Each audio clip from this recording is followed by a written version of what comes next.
राजस्थान में चुनाव आयोग पहुंच चुका है। जी हां, 3 दिन का दौरा है और राजस्थान के विधानसभा के होने वाले चुनावों का जायजा लेगा। राजस्थान के मुख्य निर्वाचन आयुक्त प्रवीण गुप्ता ने अधिकारियों का स्वागत किया है और चुनाव की आचार संहिता से पहले की यह हलचल यह साफ कर रही है कि इस बार चुनाव जो है बड़े कांटे के होने वाले हैं और इस कांटे और टक्कर के चुनाव में चुनाव आयोग की क्या भूमिका रहेगी, यह बहुत महत्वपूर्ण सवाल है। भारतीय जनता पार्टी इस बार कांग्रेस ही की तर्ज पर माइक्रो ऑब्जर्वर की डिमांड कर सकती है। आपको बता दें कि 2008 में जब वसुंधरा राजे की लहर हुआ करती थी राजस्थान में, उस वक्त केंद्र में सरकार कांग्रेस की हुआ करती थी। तो यह वही अशोक गहलोत का जो मैनेजमेंट था कि उन्होंने तमाम जो वनरेबल और क्रिटिकल बूथ थे वहां पर केंद्र सरकार के अधिकारियों, जिसमें बीएसएनएल के अधिकारी थे, जिसमें कस्टम्स के अधिकारी थे, जिसमें एलआईसी तक के ऑफिसर्स थे जो केंद्र सरकार के महकमों में हैं, उन्हें माइक्रो ऑब्जर्वर लगवाया और वहां जो सरकारी जो महकमे के अधिकारी जो चुनाव करवाते हैं राज्य सरकार के, उन पे कड़ी नजर रखने का काम किया। इसका फायदा कांग्रेस को हुआ और कांग्रेस सत्ता पलटने में सफल रही। 96 सीटें कांग्रेस को मिली और वनरेबल और क्रिटिकल बूथ पे क्या बीजेपी इस प्रयोग को वापस दोहराएगी?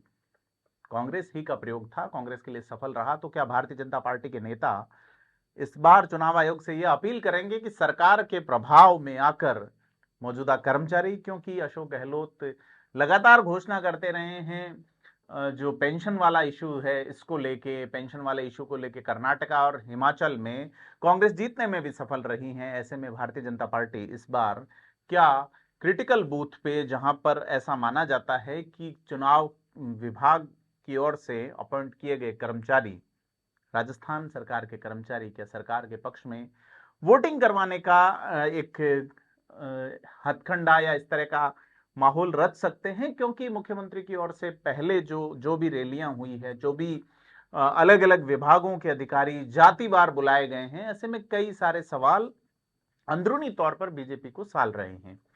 मुख्यमंत्री अशोक गहलोत इन दिनों देवदर्शन यात्रा पे निकले हुए हैं और उनका जो दौरा है वो लंबा चौड़ा करीब 20-25 दिन का दौरा है। पूरे प्रदेश में वो दौरा कर रहे हैं, देवताओं की शरण में है। जिस तरह से पूर्व में भारतीय जनता पार्टी के नेता थे, वसुंधरा राजे ने भी दौरे किए, बीजेपी ने चारों परिवर्तन यात्राएं देवताओं के वहां से निकाली और आरएलपी जो कि एक बड़ा दल है राजस्थान में, 3 विधायक हैं, उनके नेता ने भी कल सालासर से यात्रा शुरू की है। जी हां, देवताओं के भरोसे क्या चुनाव जीत पाएंगे नेता या कैसा परफॉर्म करने में सफल रहेगी, ये जनता बताएगी।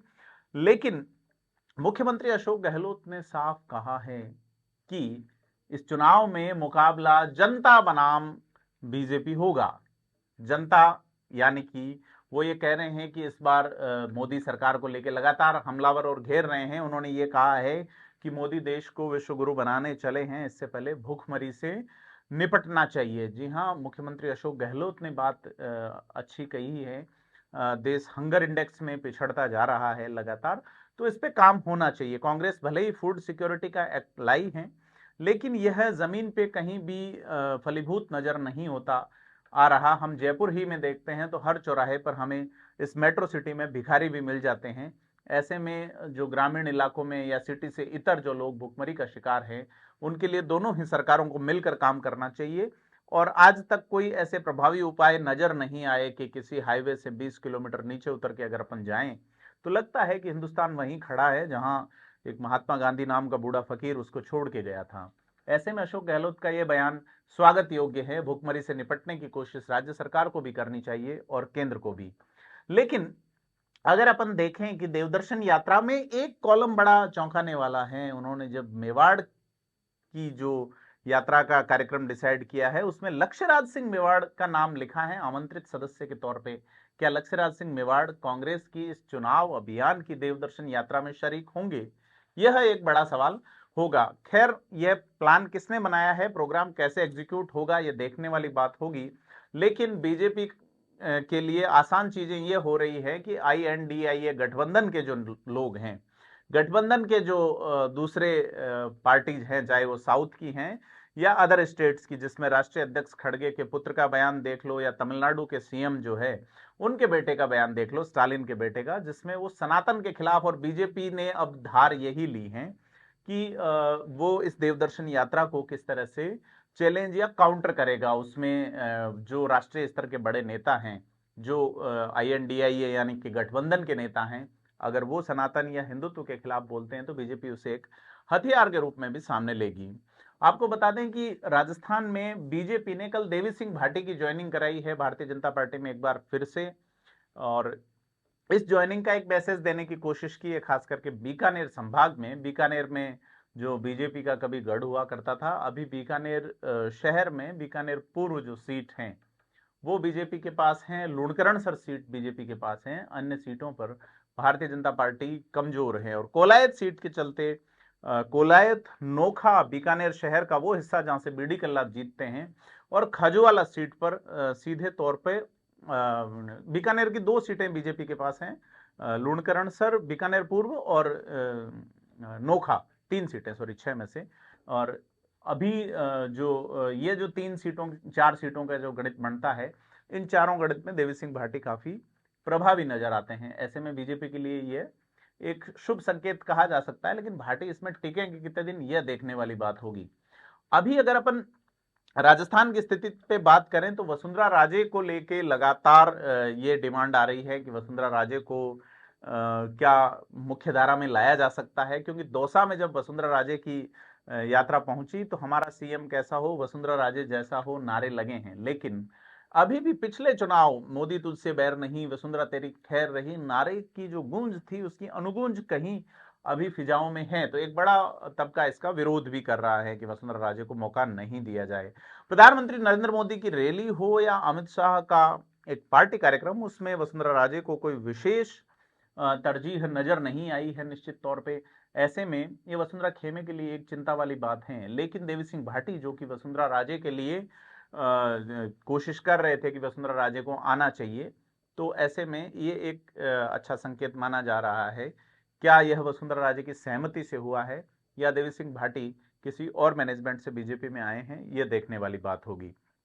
इसके अलावा अगर अपन बात करें आरएलपी की, तो आरएलपी ने बड़ी यात्रा शुरू की है। हनुमान बेनीवाल ने सीधे तौर पे कहा है कि भारतीय जनता पार्टी और कांग्रेस, वसुंधरा राजे और अशोक गहलोत मिलकर राजस्थान को लूटते रहे हैं, इस तरह का आरोप उन्होंने लगाया है। सालासर से अपनी यात्रा शुरू करते हुए उन्होंने हनुमान जी की गदा भी ली है, और सीधे तौर पे हनुमान बेनीवाल का यह कहना है कि आरएलपी इस बार चुनाव में सिनेरियो बदलेगी।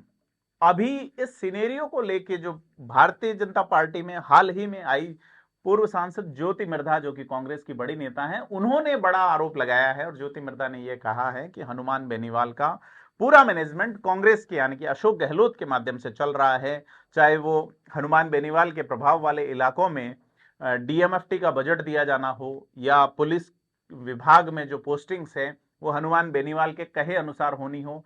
ऐसे में उन्होंने साफ कहा है कि दिव्या मदेरणा और हरीश चौधरी को हराने के लिए सीधे तौर पे हनुमान बेनीवाल की आरएलपी पार्टी कोशिश करेगी, और साथ ही आरएलपी वे कोशिशें करेंगी जिससे सचिन पायलट खेमे के ज्यादा से ज्यादा जो ये नेता हैं उनका नुकसान हो। आपको बता दें कि मुकेश भाकर की कल मुख्यमंत्री की सभा में एक लड़की ने तारीफ की है। इन्हीं मुकेश भाकर के खिलाफ भी निर्णायक स्थिति से अधिक वोट लाने वाले एक प्रत्याशी खड़े हुए थे आरएलपी के पिछले चुनाव में, और हरीश चौधरी के खिलाफ भी आरएलपी के प्रत्याशी खड़े हुए थे। ऐसे में ज्योति मिर्धा का यह जो दावा है वो इस 2023 के चुनाव में किस तरह से प्रभावी होगा, यह कैंडिडेट खड़े होने पे पता चलेगा। लेकिन भारतीय जनता पार्टी जो ये कह रही थी कि सितंबर तक हम कैंडिडेट डिक्लेयर कर देंगे, साथ ही कांग्रेस का भी यह दावा था कि सबसे पहले कैंडिडेट की लिस्ट उनकी ओर से आएगी, लेकिन अभी तक लिस्ट आई नहीं है। ऐसे में जनता यह जानना चाह रही है कि अब जिनको वोट देने हैं वो प्रत्याशी कौन होंगे। तो कुल मिला के राजस्थान की जो पॉलिटिक्स हैं वो अलग अलग